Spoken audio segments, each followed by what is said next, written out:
This video will be the first of a few videos where we talk about Lebesgue's theorem and its consequences. We're going to talk about Lebesgue's theorem. I don't have the statement up here yet, but we will look at it in just a moment. Just a couple of notational remarks. We are talking about bounded scalar valued functions of multiple variables on bounded domains. So anytime I say or write f, the name of our function, imagine that f is bounded. And the domain A here is a bounded subset of Rn.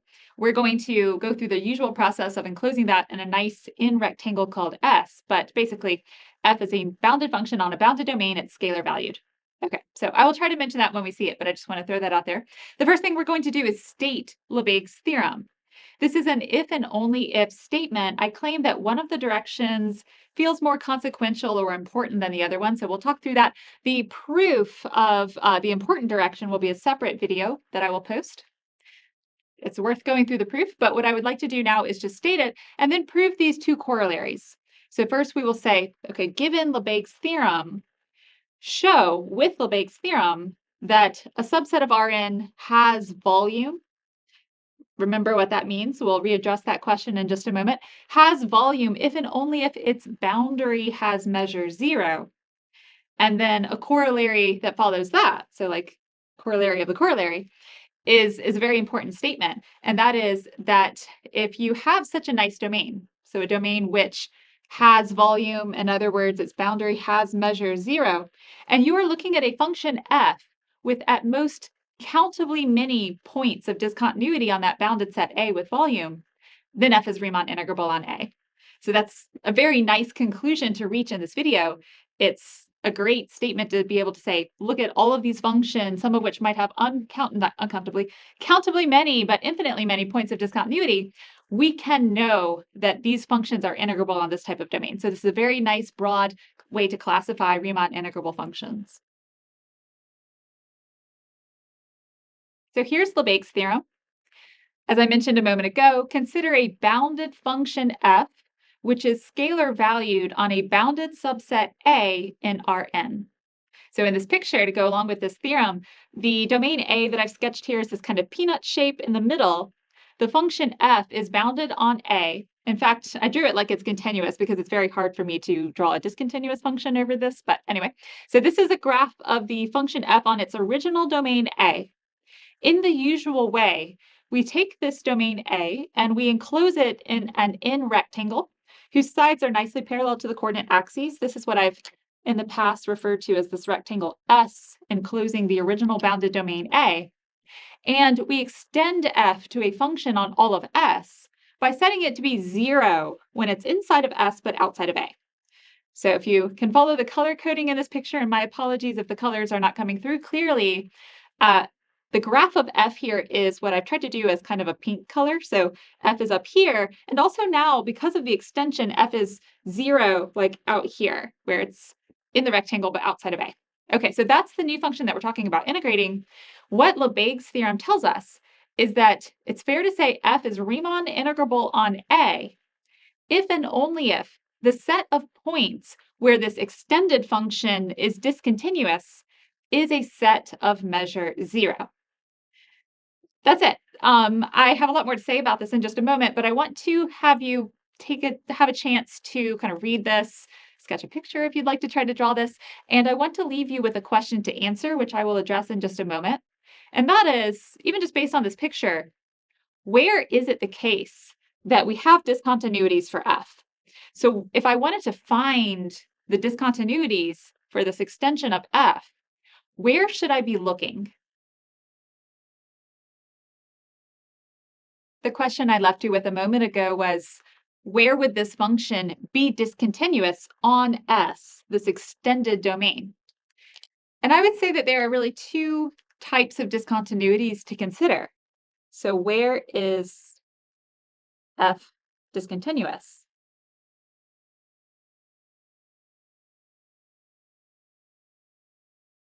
And one immediate answer, I think the first thing that you would think of is whenever the original function was discontinuous. So here, I'm going to drop a little tilde on this to mean that this is the extended function that we've set to be 0 out here.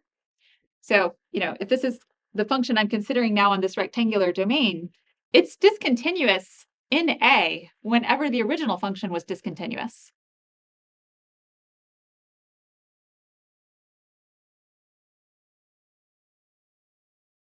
It's discontinuous.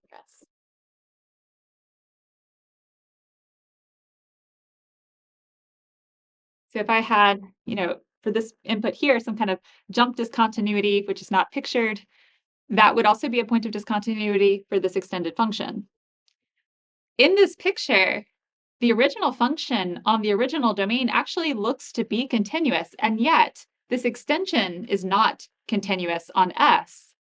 And that's because right around the boundary of A, so when I took this peanut-shaped region and I grew it into this rectangular domain, I took values up here and I put them right next to places where I flattened out the function and set it equal to 0. Basically, I ripped my function along the boundary of A in order to extend it. So that means that it's very likely that by doing this extension, we have picked up discontinuities on the boundary of A. So let me say new, meaning it's coming out of this process. Boundary of A. I decided I didn't like the parentheses, but I'm really writing the same thing. Okay. So it's like wherever the original function was discontinuous, you're still going to be discontinuous. And then also the boundary of A has very likely introduced in discontinuities for this extended function. So that gives me my favorite way of thinking about Lebesgue's theorem, which is a function is integrable on a domain, f on A in this story, when two nice behaviors are exhibited. The function itself is nice. So f is not too badly discontinuous as a function in its own right. And also, the domain is nice. It has a nice boundary, and what I mean by nice boundary will come out through example. So it's like good function, good domain. That's what gives you Riemann integrability. Before we move on to the corollaries, I want to ask you one more question about this statement, which is which of the two directions feels like it's the more important direction? So this is an if and only if statement, but I claim there's one that should jump out at you as like, hey, this is useful. Which one is it? Lebesgue's theorem is an if and only if statement. So the forwards direction is if f is Riemann integrable on A, then the set of discontinuities for this extended function has measure 0. The backwards direction is if the set of discontinuities for this extended function has measure 0, then f is Riemann integrable on A. So one nice thing to recognize about this theorem is because it's an if and only if statement, we're saying that those two conditions are synonyms. So we now have something which is exactly the same as being Riemann integrable. It's an equivalent condition. Between like how important the two directions are, I would say the backwards direction feels more consequential to me. If I already knew that I had a Riemann integrable function on the domain A, so if I had the starting hypothesis, then I might go ahead and just start trying to integrate it or estimate what its integral would be on A. I don't think I would take that knowledge and then start talking too much about the set of discontinuities for the extended function. Maybe I would. The backwards direction, though, if you look at it, it's really a test for Riemann integrability.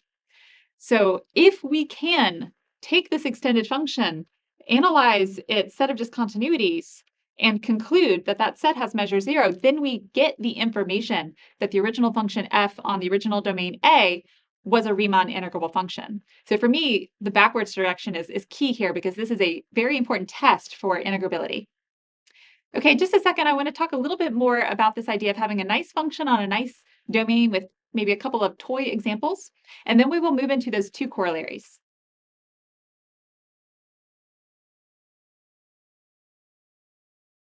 To really help you develop a feel for this idea that Riemann integrability happens when you have a nice function on a nice domain, let me give you two toy examples to think about. So for the first one, consider the function f of x equals 1. That's about the nicest function that you could possibly write down. So if you stopped a random math student and said, is this a Riemann integrable function? They would probably say yes. But I didn't tell you the right domain for this function. So I didn't tell you what domain I would like to couple it with. What if my domain was the set of rational numbers between 0 and 1? Then you might think, wait a second, that seems like an issue. And it is. Let's return to that in just a moment. Let me write down the other pairing. This time, let me start by giving you about the nicest possible domain I could, which is the unit interval between 0 and 1. But this time, let f of x be the characteristic or indicator function for the set of rational numbers. Explicitly, this function takes the value 1 whenever the input is rational and 0 whenever it's not rational. So here we have an ideal domain to try to integrate over, but the function seems bad. So here, good function, bad domain.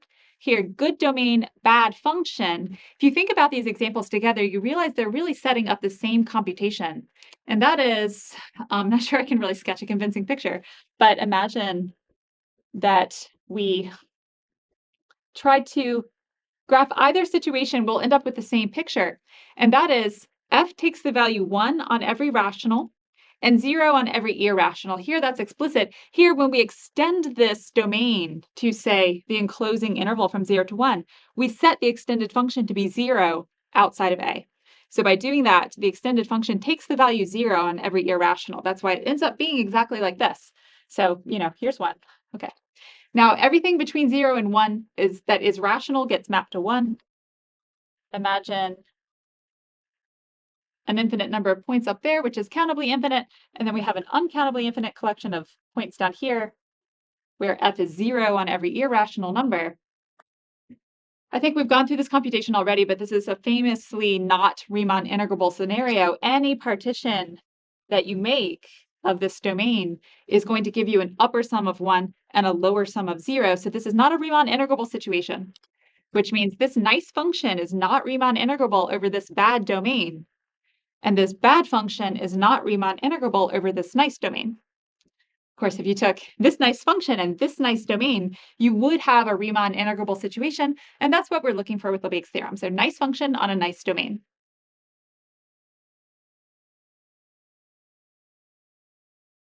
We have two corollaries for Lebesgue's theorem, which we will fully prove so that we do some proofs in this video.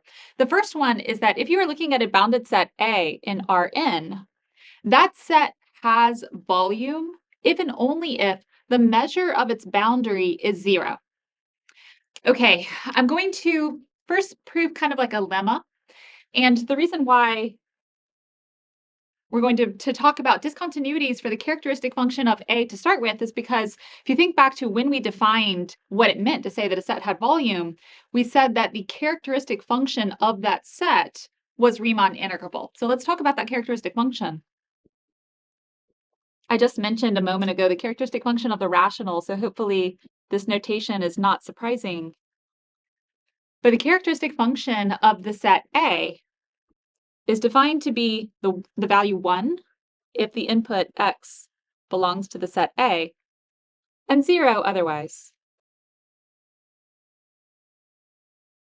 Notice the characteristic function is defined on all of Rn. We don't need to extend it or anything like that, so this works everywhere. Where could this function fail to be continuous? What we're about to do is like a chain of equivalent statements. So it's going to read like one long if and only if chain of implications. Let's start with saying, observe the characteristic function of A is not continuous. So not continuous at some point P in Rn. If and only if it doesn't satisfy the definition of continuity at P. Continuity is often thought of in terms of epsilons and deltas, but there's a sequential characterization of continuity. And whenever you are saying that a property that has a sequential characterization is not held, I think it's better to actually look at sequences. So I just want to tell you why I'm about to write down a sequential description of this condition. It gives us a specific sequence to think about.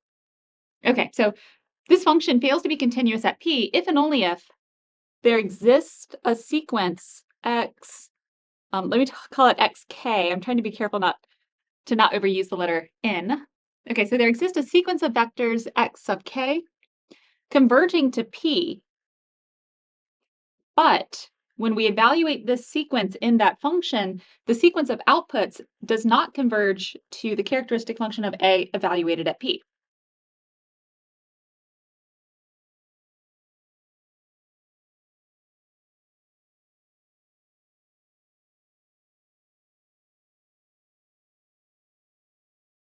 So we have the sequential characterization of continuity, and this is like a sequential characterization of discontinuity at the point P, which is a very nice specific thing to work with.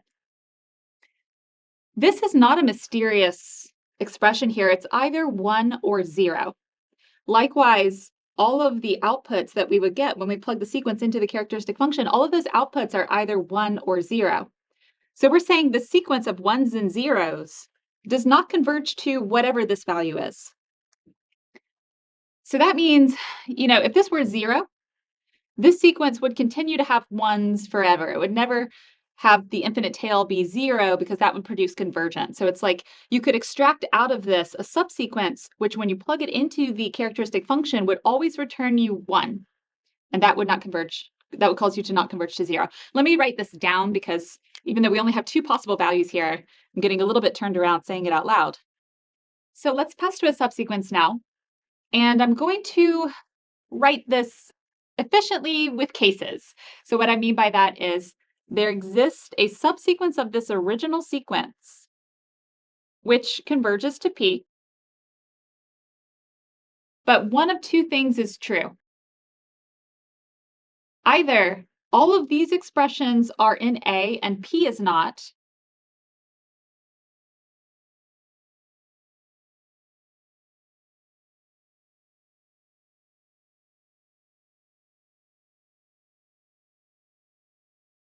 or vice versa. The subsequence lives in a complement, but P lives in A. Oops, that's actually part of this implication.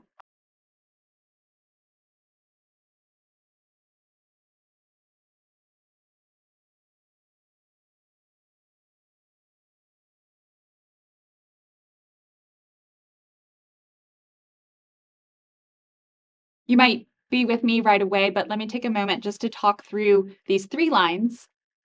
First of all, if this sequence converges to P, so does every subsequence of it. That's a well-known result about sequences. And then it's saying, okay, imagine that P is not in A. So let's start with this first line. Suppose P is in a complement. That means that this output over here is 0.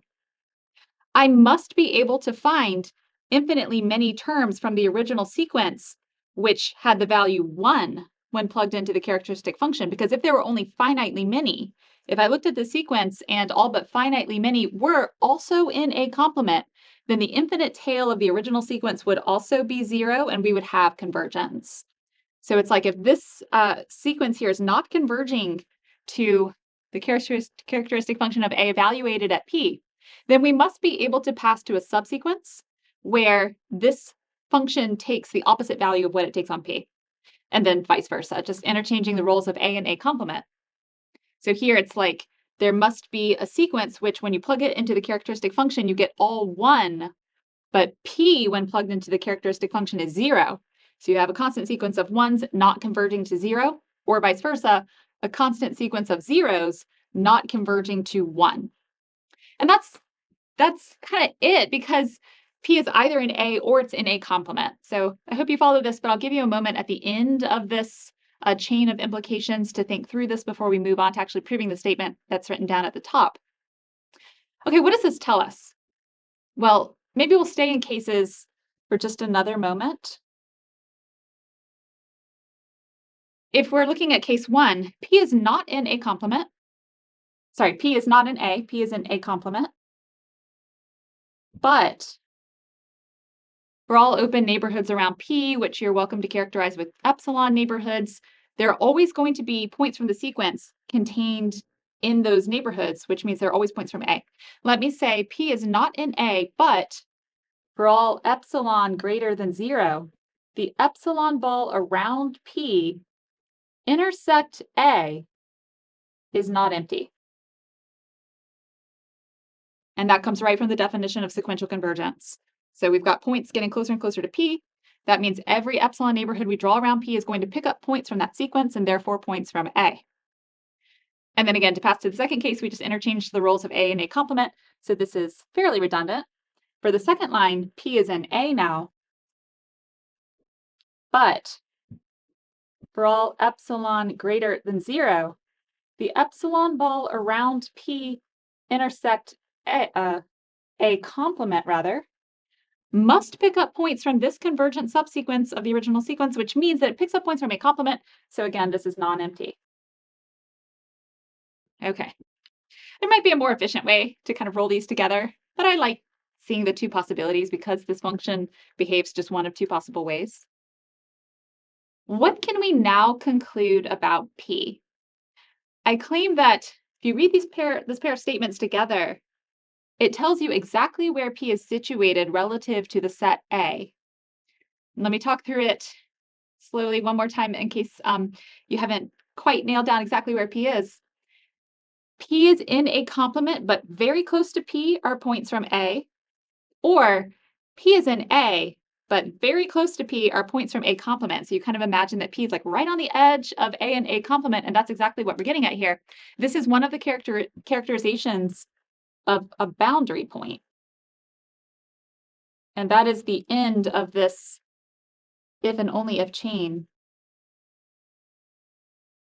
So in just a moment, I will pause so that you can read through this, and then we will erase to finish the actual proof at the top. To summarize, we have said, when would it be the case that this function, the characteristic function of A, is not continuous at some point in Rn? And using the sequential characterization of continuity, that means there's a sequence approaching P in Rn, but when you plug the sequence in P into this function, you don't get convergence. So it's like negating the sequential description of continuity at P. And then it's like, well, how could it be that the sequence doesn't converge? It means that there must be infinitely many terms from that sequence, which maintain a distance from whatever value this is. These are the two possible ways that that could happen. And then it's like, you've got points very, very close to P, but we know they're in the opposite set. So if P is in A complement, they're in A. If P is in A, they are in A complement. So we're getting really, I'm going to sketch a picture. Here's A complement. P is here. Either, for the first case, I can imagine that P is in a complement, but I'm going at it like this. Sorry, I meant to use a different color.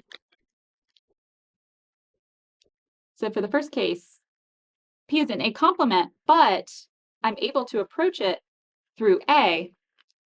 Or for the second case, P is in A, but I'm able to approach it through a complement. So this is, again, one of the characterizations of what it would mean to say that P is on the boundary of A, which of course is also the boundary of A complement. Okay, so now we have a complete classification of when the characteristic function of A fails to be continuous, which means it's continuous for all points which are not on the boundary of A. I'm going to let you think about this for another moment, and then I will come back and finish the statement at the top. At this point, actually, most of the work is done. Again, we just did most of the work. So to prove this if and only if statement is going to be a very quick chain of implications. Observe. This bounded subset A has volume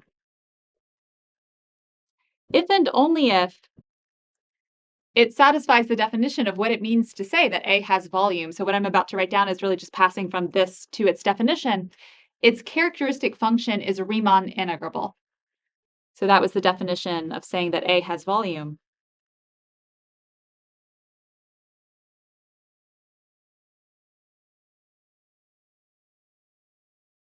We are proving this statement as a consequence of Lebesgue's theorem, so we're allowed to cite Lebesgue's theorem. This is actually, I believe, the forwards direction. The one I said was less useful. Here we're going to use it. If this function is Riemann integrable, so if we know that integrability is true, then we know that the set of discontinuities for this function has measure 0.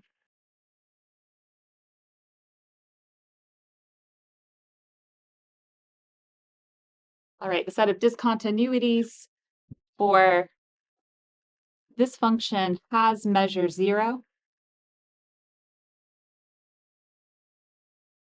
if you flip back to what Lebesgue's theorem says, it was referring to the extension of a function f to all of Rn. That's only if the function is not like already set up that way, but this function is actually already defined on all of Rn, and the way it's constructed, it is 0 outside of A. So this function is equal to its own extension. Okay, but we just proved that the set of discontinuities for this function is exactly its boundary. So now translating this using the lemma that we just showed, we can say that this statement is now equivalent to saying that the measure of the boundary of A is 0. So this was the faster part of the proof. Let me just make a few notes here. This first if and only if, this is the definition of volume. Here to here, this is the important part of this lesson. This is Lebesgue's theorem. And let me make a note just to write down what I said out loud. This function is already 0 for all x not in A. By definition, that's like how this function is defined. So it's equal to its own extension. So that step of extending the function off of the set by setting it equal to 0 outside of the set, that's just not necessary here. Okay, so from here to here was Lebesgue's theorem, and then the final implication was the lemma that we proved a moment ago to start this result. Okay, I think this exercise is fun. I encourage you later, perhaps after you've had a little time to forget what we did, to try to prove this again. So prove that the characteristic function of A is discontinuous exactly on its boundary, and then see if you can repeat this argument. I just think it's a nice, rewarding thing to do. We have one more corollary to look at.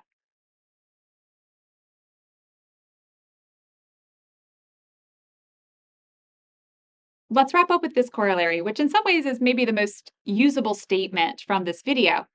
Notice it's not if and only if, but it does give us a nice way to perhaps eyeball a bunch of functions and conclude whether they are integrable or not. So here, the set A is a bounded subset of Rn with volume, which we now know means that the measure of its boundary is 0. So you can imagine that A is pretty nice.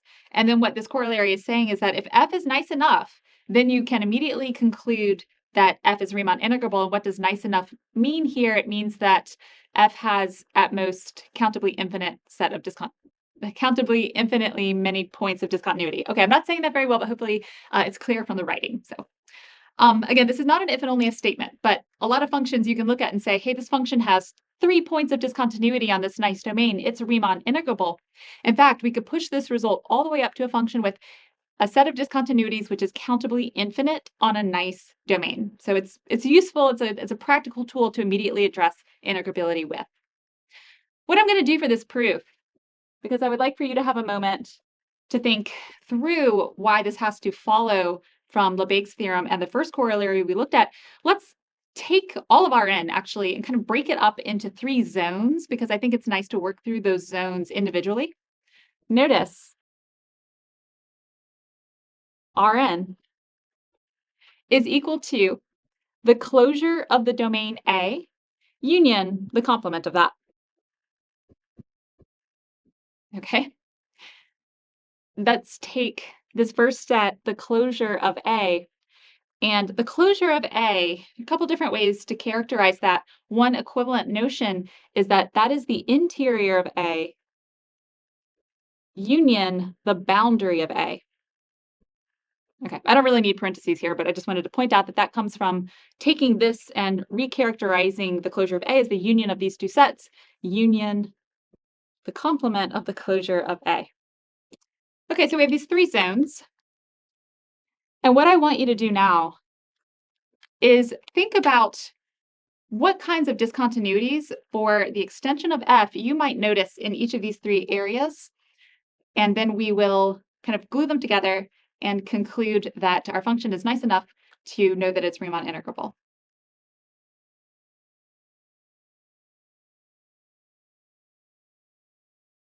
Guided by Lebesgue's theorem, to address whether or not this function f is Riemann integrable on A, we want to think about the discontinuities for the extension of f. Now, the extension of f is defined on all of Rn, so I wanted you to kind of think through these 3 zones of Rn one at a time. Let me say the answer for each out loud, and then we'll go through the detail. For this one, my goal here, by passing down to the interior of A an open set, was for you to recognize that the extension of f is just f. So the extension of f here will be discontinuous at a point if and only if the original function was discontinuous. Here, actually, f could be continuous everywhere, and we could have complete discontinuities here. That's kind of that picture with the paraboloid that I opened with. But basically, yeah, the extension of f could be discontinuous here. It's hard to know more than that. But the statement here allows us to conclude that this zone has measure 0. So maybe we don't have to worry about it. And then out here, hopefully you realize that the extension of f is identically 0. So it's completely continuous out here. Okay, so let's work through those together. Let's call this first one 1. Since the interior of A is an open set, for any P in the interior of A, there exists an open set U so that P is in U and that stays inside of the interior.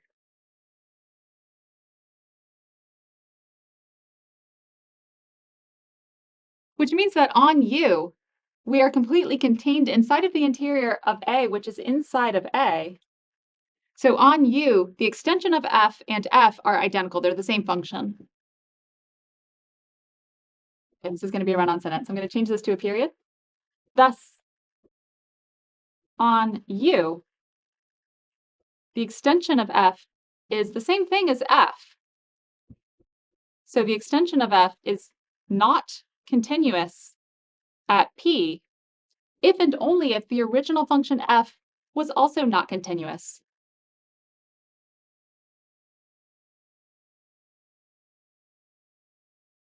It might be easier to say that the extension of f is continuous at P if and only if f is continuous at P. But for Lebesgue's theorem, we're trying to understand the set of discontinuities. So that's why I'm focusing here on the idea of not continuous. Set number 2, there's not too much we can say, except by hypothesis, we know that that set has measure 0. So that's the only thing I'll write down.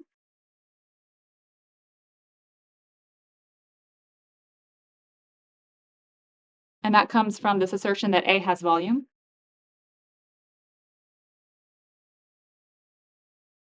And then for the third one, this is the complement of the closure of A. So it's a subset of the complement of A. Out here, the extended function is entirely 0. So this is a nice open set on which this is entirely 0. And so it's completely continuous because it's constant.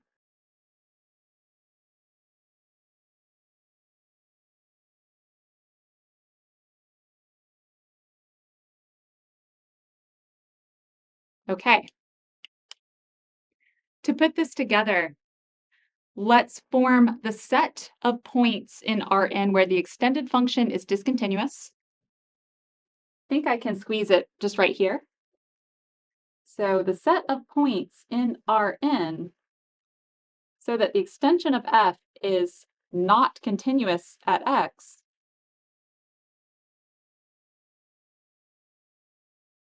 gluing 1 and 2 together, we can say that this set is a subset of the set of points where f is not continuous. I'm just going to say x, f not continuous at x, union the boundary, because maybe it's not continuous there.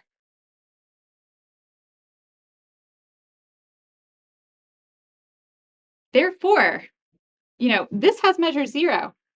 And by saying that f has at most finitely or countably many, at most countably many points of discontinuity, this has measure 0. We know that this has measure 0 as well. I think I will just annotate that down here. Countable set. Let me write countable. We proved a countable set has measure 0.